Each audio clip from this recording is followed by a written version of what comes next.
So, in working with the leaders and the executives in the C-suite, what type of courage do you think is most important for them? Mhm. Yeah. Um, so I would say intellectual courage is probably one of the ones that stands out to me, Harlan, because it's,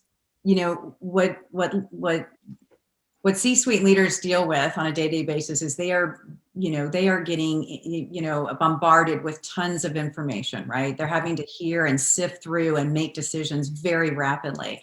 And what I find is that what can happen is that we fall back, or they fall back into behaviors of relying on old assumptions, beliefs, or even their own experiences to say, well, this wouldn't work, right? We've tried this before, this wouldn't work. And so I think that intellectual courage of being willing to let go of some of those old beliefs and attitudes and really, use the power of inquiry to ask questions about, why is this person thinking this is a good idea? How might that be implemented? Versus just trying to rush on and go off of some old bias that they've been holding on to. So I would say intellectual is probably one of the bigger ones that Good. I find leaders struggling with and needing Yeah, them stuff. I think so too. I've always been uh, a learner, right? A lifelong learner. I have a Kindle that's bulging at the seams with books. I'm constantly reading because there's always new information coming out. And I think you're right. Some leaders get locked into, well, this is the way I've always done it. This is the way I was taught. This is what I've seen work before.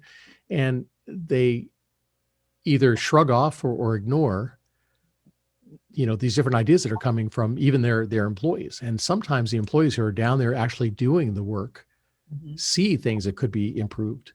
And I think that's one thing leaders have to be able to do is set aside what they know, what they think, and listen to the employee. They may come up with an idea that nobody's thought of before.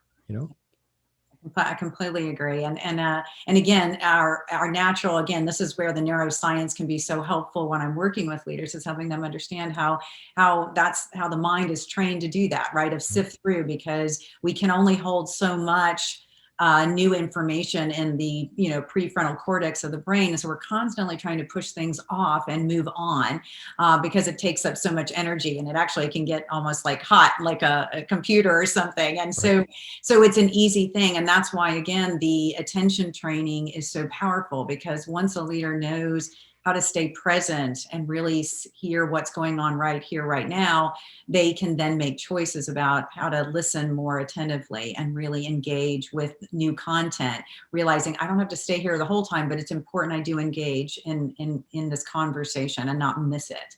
Nice. I think a lot of C-suite leaders are missing too much because they think they have the answer, or they're in a rush to move on to the next thing, and are missing, probably some really great opportunities for their Sure. business.